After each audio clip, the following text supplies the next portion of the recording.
rechaza suspender mañaneras de López Obrador. Marco Cortés denuncia que el crimen organizado retuvo a Francisco Ramírez Acuña. Continúan protestas por el agua contaminada en la alcaldía Benito Juárez. Vamos con toda la información. Bienvenidas, bienvenidos.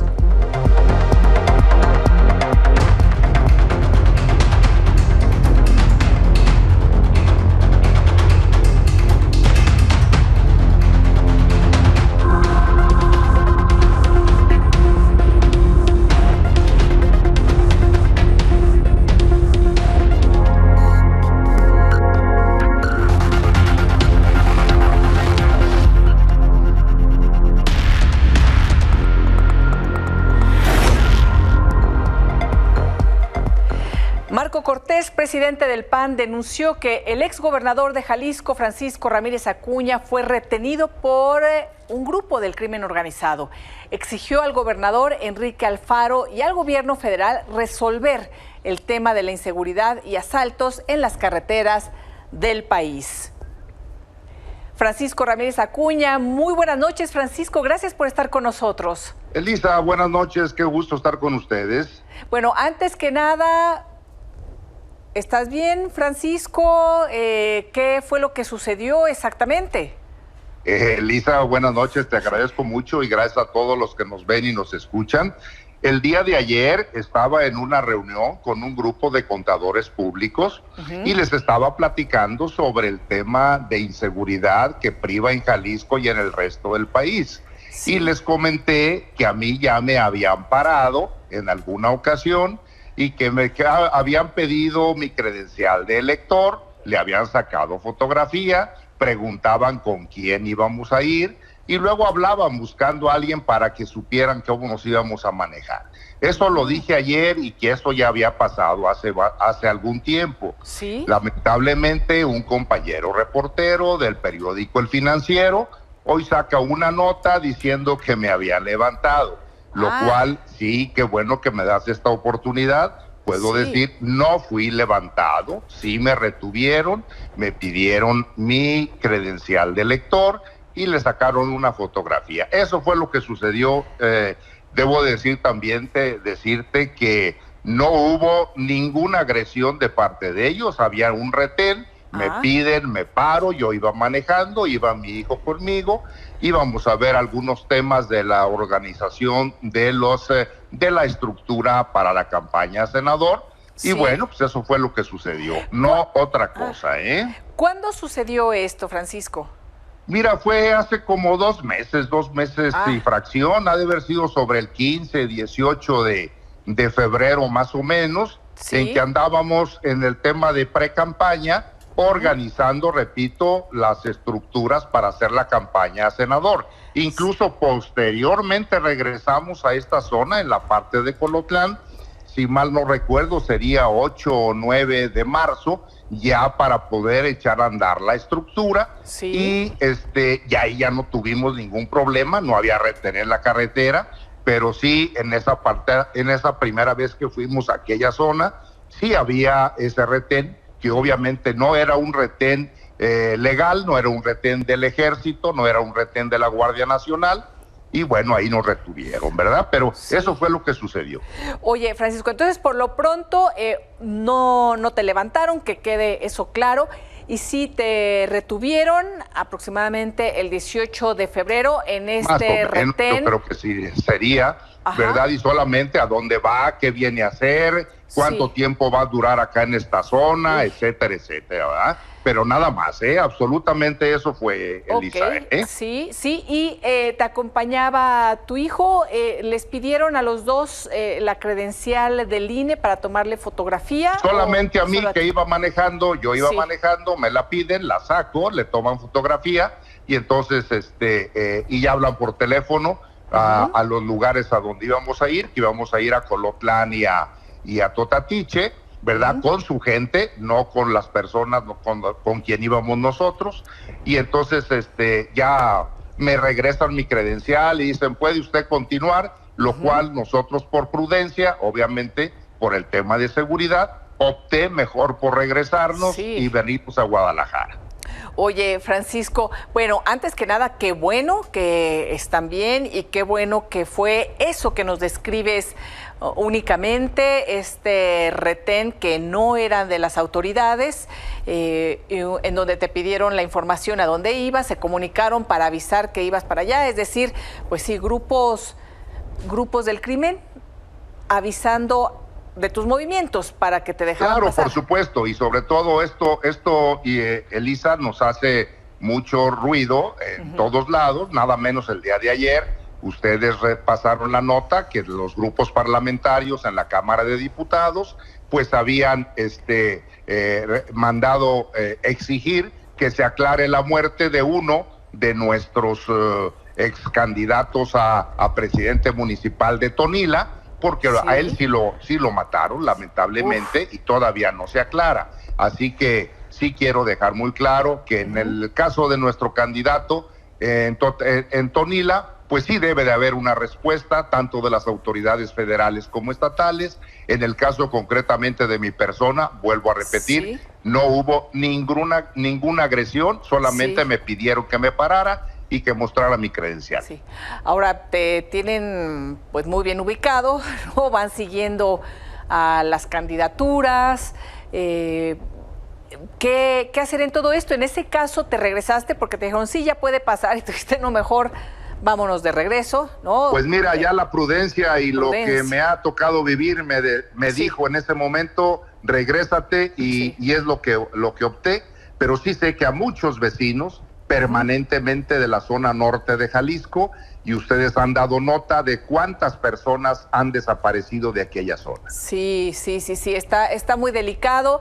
A cuidarse, Francisco, que puedan continuar las campañas de todas las candidaturas sin mayores contratiempos. Esta es la realidad, esto es lo que está sucediendo y pues sí, ya uno da gracias de que nada más fue eso, ¿verdad? Pero, por supuesto que sí, pero estamos aquí dando la lucha porque México necesita la tarea y el apoyo de todos. Bueno, te agradezco mucho que nos des esta información muy puntual para poderla transmitir a nuestra audiencia y también en las redes sobre este tema del cual te retuvieron junto con tu hijo hace aproximadamente 2 meses, no pasó a mayores. Tomaron fotografías, también te pidieron tu INE, pero bueno, esperemos que todo siga sin mayor contratiempo, Francisco. Muchísimas gracias. Muy agradecido con tu entrevista y te agradezco mucho este espacio. Gracias. Muy buenas noches. Rodolfo Tapia, candidato del PT a la presidencia municipal de Xochitepec, allá en Morelos, sufrió un atentado en el poblado de Atlacholoaya. Le dispararon al auto donde viajaba junto con su asistente. Ambos, afortunadamente, resultaron ilesos. Rodolfo Tapia ya había sido alcalde del municipio, pero con el PRD de 2012 a 2015. Y vamos a Guerrero. En Acapulco fue asesinado el director de la Policía Vial, Eduardo Chávez Manzanares. Le dispararon cuando salía de su casa. Elementos de la Guardia Nacional desplegaron un operativo para dar con los responsables, pero bueno, hasta el momento no hay detenidos. El gobierno de Acapulco, pues lo de siempre, lamentó y condenó los hechos. Y esta mañana incendiaron 2 vehículos de transporte público allá en Chilpancingo, en Guerrero. Hace más de un mes que no se registraban estos ataques a las unidades tras la tregua. Ustedes recordarán que pactaron los tlacos y los ardillos. Después de lo que sucedió el día de hoy, bomberos acudieron al lugar.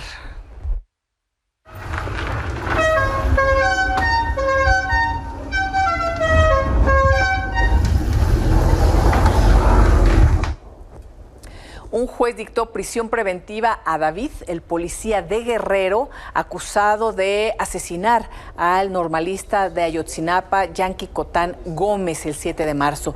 En audiencia inicial se reveló que el agente del Grupo Centauro estuvo oculto en una propiedad de la colonia La Frontera del Aguacatillo, en la zona rural del puerto. El próximo 15 de abril se determinará si es vinculado a proceso. Y el presidente López Obrador volvió a lanzarse contra defensores de derechos humanos por el caso Ayotzinapa. Aseguró que los abogados de los padres y organizaciones como el Centro de Derechos Humanos Miguel Agustín Pro Juárez, que solo quieren manchar al ejército. Es toda la narrativa que han creado los pseudodefensores de derechos humanos que están atendiendo este asunto de Ayotzinapa, los abogados, los del PRO, sobre todo este senador Emilio Álvarez y Casa, la Organización Interamericana de Derechos Humanos, con propósito de manchar al ejército. Nosotros estamos haciendo una investigación seria, responsable, y no hay impunidad para nadie. Pero todo lo que planteaste, sí, no existen pruebas. Bueno, así la retórica a poco tiempo de que concluya este sexenio. Otra vez, el Centro de Derechos Humanos Miguel Agustín Pro Juárez compartió su postura después de los señalamientos y las acusaciones que hace el presidente desde Palacio Nacional. Indicó los folios que siguen en manos de la Sedena respecto al caso Ayotzinapa están aquí. En redes sociales indicó que el cuestionamiento que se le realizó al presidente está comprobado y ahí vemos estos folios con los faltantes. Pobladores de Veracruz denunciaron que la Fiscalía del Estado robó su identidad. Lo que es este presidente, gobernador, Cuitláhuac, que ha hecho detener a tanta gente inocente que están en los penales, fabricar delitos, eso es lo que están haciendo. Queremos que se haga justicia. No está funcionando la Fiscalía de Veracruz, no está funcionando el gobierno que tienen aquí, no está funcionando las autoridades. 3 veracruzanos, acompañados de su abogado y activistas en defensa de los derechos humanos, se manifestaron este jueves en la Plaza Lerdo de Jalapa, en Veracruz. La razón es para exigir justicia por presunto robo de identidad, que les permitan vivir en paz y que los borren de la lista de falsos testigos que supuestamente fabricó la Fiscalía General de Veracruz para enviar y mantener en la cárcel al empresario Itiel Palacios, alias Compa Playa, acusado de 3 homicidios. Francisco Jaimes es una de las víctimas. Él acudió el 7 de junio del 2023 a la Fiscalía a presentar una denuncia porque se metieron a robar a su casa y lo quisieron apuñalar. Buscó al fiscal Julio Zamora, al que conocía porque es entrenador de su hijo. No se encontraba en esos momentos, pero por esa misma confianza firmó hojas en blanco que usarían contra Itiel Palacios. Y pues yo me sentí en la confianza, ¿no?, de buscarlo. Y se van a preguntar que por qué firmamos hojas en blanco. Pues por la misma confianza que yo le tenía, nos dijeron firma aquí, nosotros nos encargamos, nosotros sabemos qué ponerle, cómo hacerle para que se lleve a cabo tu caso y proceder, ¿no? Yo me sentí en confianza y firmé, pero sin esperarme que me iban a incriminar. Los 3 falsos testigos han tenido que dejar su hogar, pues presunto personal de gobierno estatal los ha amenazado. Incluso han amedrentado a sus familias. Llegan a las casas encapuchados en camionetas blancas sin mostrar documentos que comprueben su identidad. El abogado Rafael Hernández recordó que ya presentaron denuncia ante la Fiscalía General de la República y acudieron a Derechos Humanos, Suprema Corte de Justicia y hasta Palacio de Gobierno en la Ciudad de México. Y ellos están precisamente solicitando manifestar que no tienen conocimiento de esos hechos y que desconocen totalmente la declaración de la investigación ministerial que está siendo utilizada en contra de Itiel Palacios. O sea que lo utilizaron, en resumen, los utilizaron como testigos contra una persona. Sí, para que poderlo no vincular a proceso, exactamente. Desde Veracruz para Milenio Noticias, Isabel Zamudio. Y en Villahermosa, Tabasco, una persona fue asesinada por 2 sicarios cuando se encontraba en Plaza Sendero. El hombre se encontraba en compañía de su madre, su esposa y su hija cuando fue atacado de forma directa. Y pese a este crimen, la plaza siguió abierta con normalidad. Hasta el momento no hay detenidos. Ay, Dios mío, es de la señora. ¿Es de la señora? Ay, güey, sí, qué horror.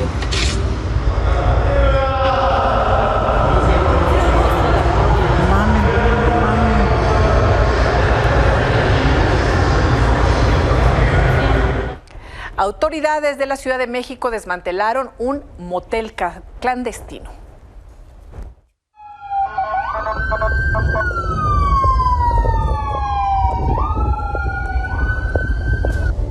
Así fue como elementos de la Unidad Metropolitana de Operaciones Especiales irrumpieron en un edificio de la Ciudad de México que aparentaba ser una bodega, pero en realidad se trataba de un motel de paso clandestino donde explotaban sexualmente a mujeres.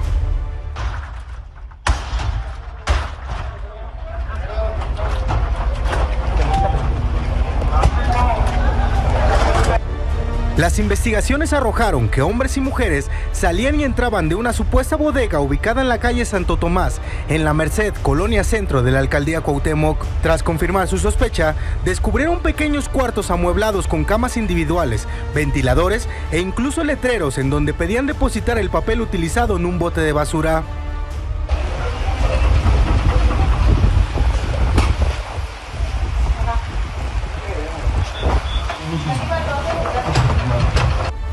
En el lugar había un mostrador con una pequeña repisa que funcionaba como recepción y caja, donde cada cliente debía pagar antes de meterse al cuarto. Además, se encontraban productos como preservativos, lubricantes y pastillas. Los elementos lograron detener a 4 hombres, además de resguardar a 5 mujeres que se encontraban en el lugar, entre ellas una menor de 16 años originaria de Tlaxcala. Además de hallar supuesta droga relacionada con la marihuana y cocaína.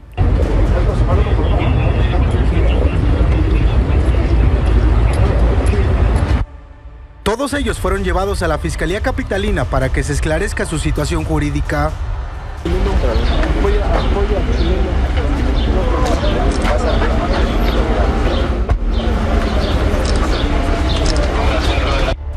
Con información de C4 en Alerta, Ciudad de México. La madre del influencer Fofo Márquez envió una carta a Edith, la mujer que fue agredida por su hijo. En ella se puede leer: quiero empezar diciéndole que lamento profundamente la dolorosa situación a la que mi hijo la llevó. He cometido errores y he fallado en mi responsabilidad como madre. Ahora enfrento las dolorosas consecuencias de esos errores. Rodolfo está tremendamente arrepentido y sabe que debe asumir las consecuencias de sus cobardes agresiones. Y siguen las protestas por el agua contaminada en la alcaldía Benito Juárez. Luego de cumplirse más de 24 horas de plantón, terminó sin avances la reunión entre vecinos de la alcaldía Benito Juárez y el sistema de aguas de la Ciudad de México. Alrededor de las 11 de la mañana de este jueves, una comitiva de 15 vecinos de distintas colonias de la demarcación sostuvieron una reunión con Rafael Carmona, coordinador de SACMEX. Después de la mesa de diálogo que se llevó a cabo en la Secretaría de Desarrollo Urbano y Vivienda de la Ciudad de México, vecinos que integran el plantón de Insurgente Sur concluyeron que el gobierno capitalino se encuentra rebasado en las investigaciones para conocer los contaminantes del agua de la alcaldía. No saben con precisión qué contaminante es. Mandaron a hacer pruebas a Pemex. El director de SACMEX desconoce bajo qué normativa está haciendo pruebas Pemex. Nos dieron un tiempo tentativo de 2 días, pero no tienen certeza de nada. Él pidió ayuda al ejército, por eso el ejército está en las calles, por la gravedad del asunto y porque ellos declararon que no están en capacidad para el tamaño del problema. Que nos enseñen los resultados de los contaminantes. No están en capacidad de limpiar todas nuestras cisternas, ya también nos los dijeron. No están en capacidad de suministrarnos agua potable a toda la delegación. Durante la reunión, los manifestantes plantearon puntos de acuerdo con las autoridades, como mantener diálogo abierto las 24 horas, que la información sobre las investigaciones del agua potable sea pública, la presentación de un plan para abastecer el agua potable, lavado de cisternas, no pagar el agua y la presencia de petróleos mexicanos durante las reuniones. Fue Pemex con un laboratorio especializado el que está haciendo los análisis para determinar específicamente cuál es el contaminante. Lo que hoy saben y ya aceptaron, está grabado, es un contaminante de la familia de los aceites y lubricantes, pero no sabemos cuál.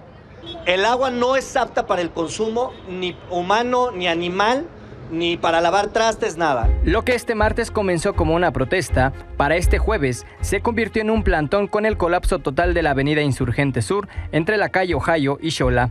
Además de las afectaciones vehiculares, miles de usuarios de la línea 1 del Metrobús han sufrido problemas. Ya llevo 1 hora, hermano. Y la verdad también ando mal de mis pies y ve. ahora sí que ellos también ahora están sufriendo lo que nosotros antes sufríamos, ¿no? Los manifestantes dijeron que esperan una respuesta sobre un plan de acción que fue solicitado al gobierno capitalino. Sin respuesta, el plantón continúa y afecta la circulación vehicular, pero no el Metrobús. Despejamos, todo despejamos, ya vamos a abrir Metrobús en ambos sentidos, por favor. Seguimos en el plantón. Evidentemente sabemos que afectamos a los vecinos, no es nuestra intención, por eso se abrió el Metrobús, pero pues es el único medio de presión para que pudiéramos tener esta sesión, ¿no? Con imágenes de Luis de la Cruz e información de Luis Alfaro, Telediario, Ciudad de México. Martí Batres, jefe de gobierno de la Ciudad de México, dijo que se investiga si un ducto de Pemex contamina el pozo y criticó a la oposición. Queremos saber si no hay algún tipo de filtración del ducto. El ducto de Pemex pasa como a 500 metros arriba, hacia el poniente. Está lejos, pero podría ser que por acción de la gravedad bajara algún tipo de sustancia de ahí del ducto. Eso para nosotros es importante saberlo y por eso se están haciendo estas pruebas. No hemos recibido ayuda de las alcaldías Benito Juárez y Álvaro Obregón, nada. No fueron los alcaldes de esas alcaldías para ver en qué ayudaban, en qué nos ayudaban, en qué colaboraban, qué aportaban, nada. Pura grilla, pura politiquería. Bueno, y es que vecinos de la alcaldía Benito Juárez llevan 3 semanas con esta denuncia del agua contaminada. Hubo información contradictoria en un principio, finalmente ya se canceló un pozo, ya hay investigaciones y así va el avance. Y también estas son parte de los testimonios de los ciudadanos. Nos sentimos desprotegidos, nos sentimos que nadie nos hace caso. Vecinos de la zona norponiente de la alcaldía Benito Juárez llevan 3 semanas con agua contaminada, por lo que sus bolsillos y salud comienzan a mermarse. Telediario recorrió las colonias Ciudad de los Deportes y Nápoles de dicha demarcación, donde los vecinos mostraron la mala calidad del líquido y el poco uso que le dan al mismo. Compramos garrafones de agua para el consumo en comida, lavarnos la boca, incluso el cabello, pero ya lo demás, pues, para el sanitario, los trastes, pues procuramos usar el agua y después secarlos, limpiarlos para que no queden residuos de los lubricantes o gasolina o lo que contenga el agua. Aunque el gobierno de la Ciudad de México explicó que en 2 semanas quedaría resuelto el problema, los residentes descartaron algún avance y sus cisternas mantienen fuerte olor a aceite automotriz. Y sí huele bastante feo, entonces pues sí quisiéramos que nos ayudaran, que nos atendieran, que nos dijeran qué es, sea lo que sea, porque pues prevenir nosotros qué hacemos, ¿no? Estar con esa desconfianza y esa zozobra, sí nos perjudica mucho. Algunos inquilinos ya presentan algunas afectaciones por esta situación, que ya es alarmante por la falta de apoyo gubernamental. Mi esposa es un poco sensible al agua contaminada y ha sentido resequedad en la piel, en las manos, y como ya nos habíamos dado cuenta, no tomamos las precauciones debidas para que esto no se vaya incrementando. También la compra de garrafones de agua ha sido un problema para los vecinos, porque se ha convertido en un gasto no contemplado. La preocupación más importante de nosotros es de qué está contaminado el agua. Porque pues si nos bañamos, lavamos ropa, no la usamos, yo al menos y creo que la mayoría de mis vecinos no la usamos para guisar, compramos garrafones de agua para las mascotas, para nosotros, pero sí es muy inquietante saber, bueno, ¿qué tiene? ¿Podemos seguir usando? ¿Podemos seguir lavándola? Los inquilinos esperan que el suministro de agua potable limpia se restablezca y no tener secuelas por la contaminación hídrica. Imágenes de Raúl Sánchez, David Rodríguez, Ciudad de México.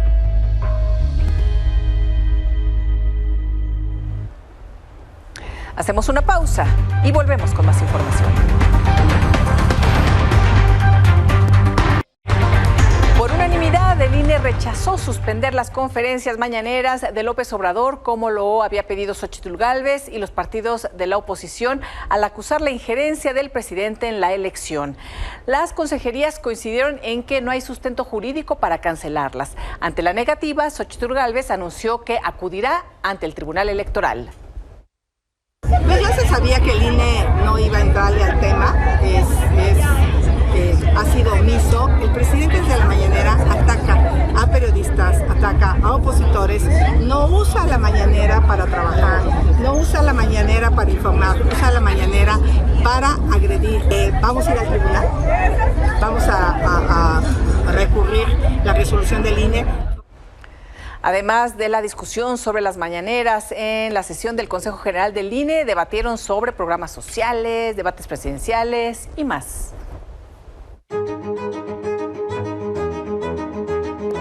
Porque dicen ahora en campaña que están de acuerdo con los programas sociales. Eso es falso. Y no se trata aquí de venir a dar un discurso, se trata de venir a plasmar hechos. Xochitl Gálvez, algo que aprendí de mi abuelo es ganar tu comida trabajando, y creo que lo que tenemos que hacer es que estos apoyos sean temporales. Esa es la realidad. Esos son los hechos, porque lo que ellos quieren es desaparecer estos programas sociales. Vienen ahorita con la piel de oveja a decir que no es cierto, pero esos son los hechos. Los chuchos cuidan casas y a veces hacen monerías. Siempre se agradece más lo segundo. Es mucho más divertido. Yo tengo aquí la votación del Senado y Xochitl votó a favor de los programas sociales y de que se incorporaran a la Constitución. Cualquiera puede entrar a la página del Senado y ver el voto. Sobre los insultos de Gerardo, de nueva cuenta, porque no acepta una pequeña broma, de volverme a decir chucho, le diré que a mí no me preocupa que un gato me diga chucho. Y se lo digo con profundo respeto al senador Álvarez y Casa, que me recordó un proverbio. Con profundo respeto, senador, le digo que los perros vuelven a su vómito y la puerca lavada a revolcarse en su lodo. Yo le reconozco toda la autoridad moral para hablar de vómitos, basuras, puercos y demás, porque sé de dónde viene de Morena. Le reconozco toda la autoridad moral, diputado. Usted es un experto en la materia. Las tres candidaturas se quejaron por el debate, el formato, las tres, no la nuestra, las tres. Y ahora dicen que no va a haber problema en los otros dos porque va a ser otro formato. Pues ya quiero ver las sorpresas de esos otros formatos. Yo no entiendo cómo aquí se viene a presumir, por un lado, que es el debate más visto de la historia democrática, joven historia democrática, y mientras se señalan errores de todas las candidaturas, y por el otro lado se deslindan la responsabilidad y dicen que no son expertos. Yo creo que es importante, Presidenta, que se revise también la presencia de los consejeros en el set. Yo no soy de quien acompaña que haya 4 consejeros adentro y 7 afuera. Es una medida que manda un mensaje de falta de colegialidad. Se ha hecho aquí pues la pregunta sobre consejerías que estuvimos al interior. Me parece que ese no es tema. Las y los candidatos que están aquí, sus propias trayectorias nos llevan a conocer perfectamente que están acostumbrados a estar en sets.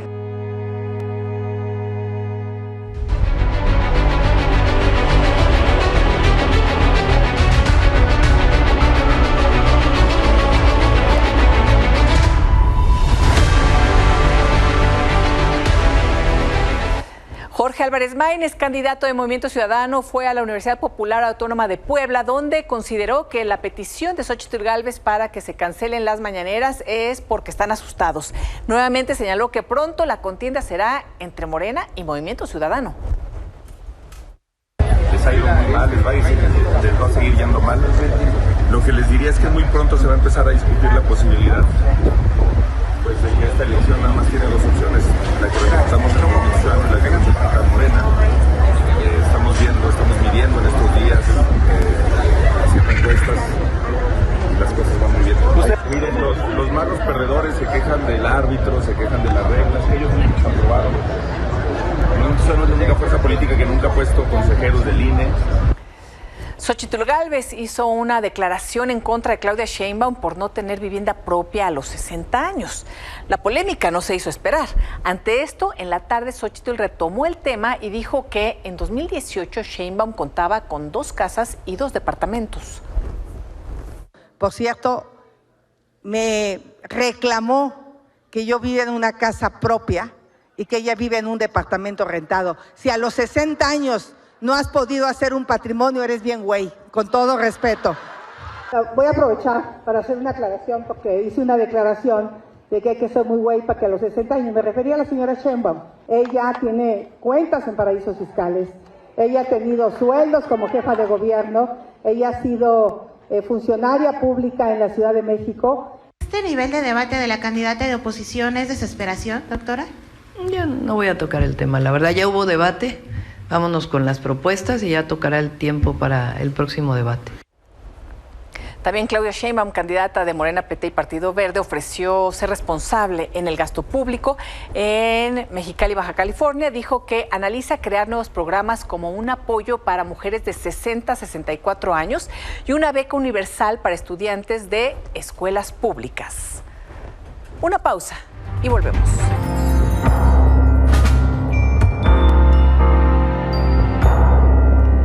Laura Sánchez Ley, buenas noches, Laurita.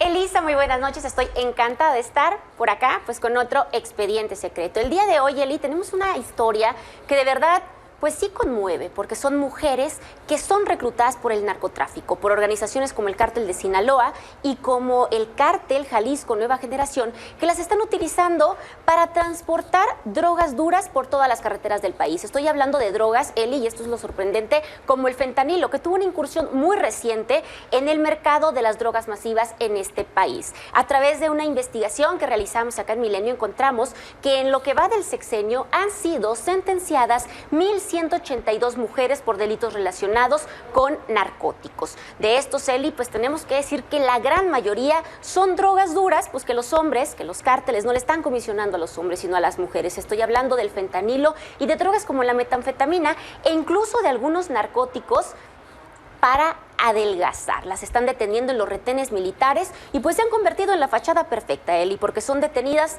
en algunos de los casos inclusive con sus hijos, en sus tacones, en la ropa interior. Si bien el fenómeno de las mulas pues se conoce, lo que sí sorprende es que los cárteles estén utilizando pues a las mujeres para trasladar drogas, por ejemplo, del sur del país al norte del país. Tenemos esta historia, Eli, que cuenta con datos muy exactos qué es lo que está sucediendo con las mujeres y el narcotráfico en este país.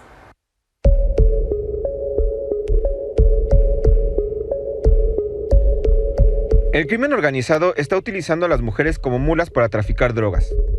En los últimos años, en la gran mayoría de los casos de mujeres sentenciadas por delitos relacionados con drogas, fue porque transportaban fentanilo o metanfetaminas. En los últimos 5 años, cárteles como el Jalisco Nueva Generación o el de Sinaloa utilizaron a las mujeres para traficar miles de pastillas, que llevaban escondidos en sus cosmetiqueros, cremas de noche, zapatos de tacón o en bolsos que camuflaban con la ropa de sus hijos.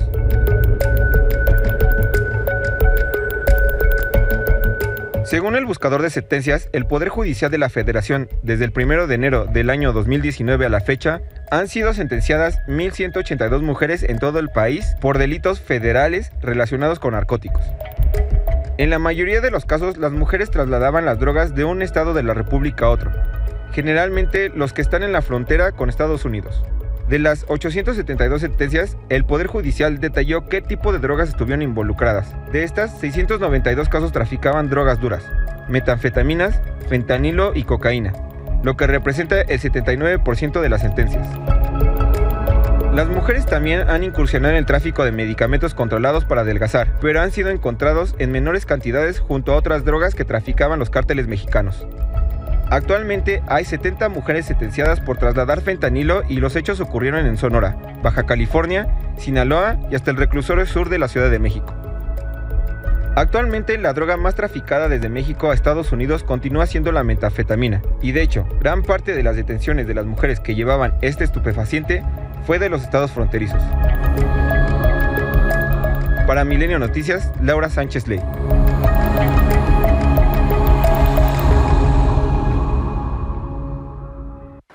Muchísimas gracias, Eli. Encantada de estar por acá otra noche con ustedes.